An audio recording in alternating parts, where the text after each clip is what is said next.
Hello everyone, how are you all? I hope you all are doing fine. So my name is Hammad Arshad. Welcome back to my channel and you are watching Learn English with Hammad.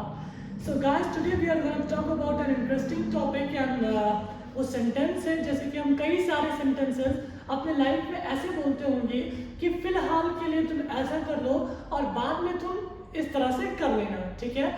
So it mean my main focus is on फिलहाल के लिए, ठीक है. फिलहाल के लिए तुम इससे काम चला लो, बाद में मैं तुम्हें इससे भी अच्छी चीज दे दूंगा, ठीक है.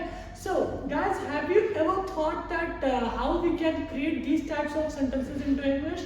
If no, so today I'm going to help you to frame these types of sentences. So let's get started. So and watch my video till the end. So guys, अब जैसे इस टाइप के सेंटेंसेस के लिए कि फिलहाल के लिए, इसके लिए हम यूज करते हैं for the time being. For the time being. अब जैसे let's understand with some examples. अब पहला एग्जांपल है जैसे कि मैंने कहा कि फिलहाल के लिए तुम इससे अपना काम चलाओ, ठीक है. फिलहाल के लिए तुम इससे अपना काम चलाओ.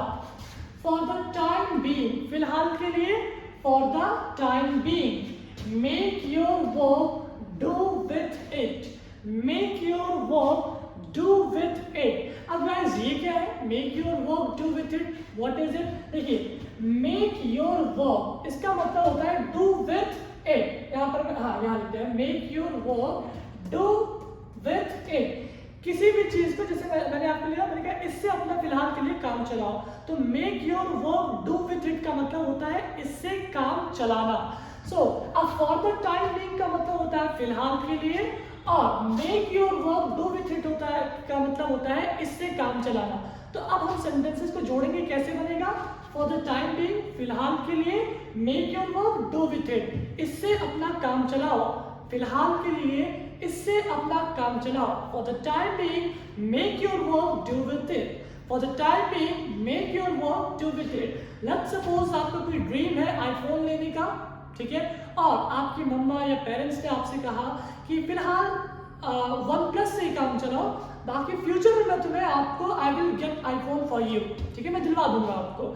So for the time being make your work, do with OnePlus and later on I will get iPhone for you, ठीक है. For the time being make your work, do with OnePlus and later on I will get iPhone for you, ठीक है. फिलहाल के लिए OnePlus से काम चलाओ और बाकी फ्यूचर में मैं आपको आईफोन दिलवा दूंगा, ठीक है. चलिए let's understand with another example, and that is for the time being I am submitting 5,000 rupees, ठीक है. मान लीजिए आप किसी कोचिंग में गए, किसी इंस्टीट्यूट में गए, आपने कहा फिलहाल के लिए मैं 5,000 रुपये सबमिट कर रहा हूँ, ठीक है. तो फिलहाल के लिए for the time being, फिलहाल के लिए for the time being मैं 5,000 रुपये सबमिट कर रहा हूँ. I am submitting 5,000 rupees, ठीक है. For the time being, फिलहाल के लिए I am submitting 5,000 rupees, मैं 5,000 रुपये सबमिट कर रहा हूँ.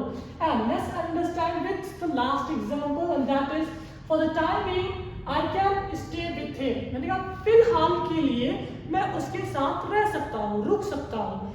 Stay का मतलब होता है ठहरना, और for the time being का मतलब मैं आप लोगों को बता ही चुका हूँ फिलहाल के लिए.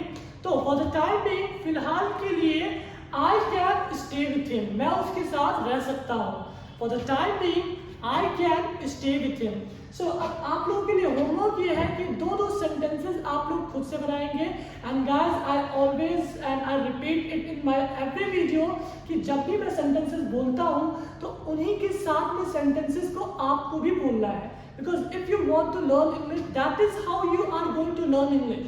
While speaking, by speaking, बोलते बोलते एंड बोल कर ही आपको इंग्लिश आती है, ठीक है.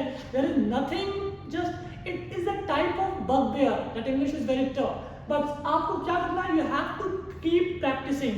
अब जितना आता है आपको लेट इट कम आउट, इसे बाहर आने दीजिए, ओके. सो आई होप कि आपको ये जो चीज़ें हैं फॉर द टाइम बीइंग समझ में आया हो. और आपको I was talking about the homework. आपको करना ये है, just try to make 3 sentences of your own on for the time being. For the time being पे आपको 3 सेंटेंसेस खुद के बनाने हैं, ठीक है. तो अब उससे आपकी प्रैक्टिस भी हो जाएंगी and it will for you, ठीक है। So guys that's it for today, and as a reward मैं आपको जैसा कि कहता हूँ कि आप मेरी वीडियोस को लाइक कर सकते हैं, सब्सक्राइब कर दीजिए, और अगर पसंद आई हो तो आप you can share it with your friends as well. Thank you, that's it for today.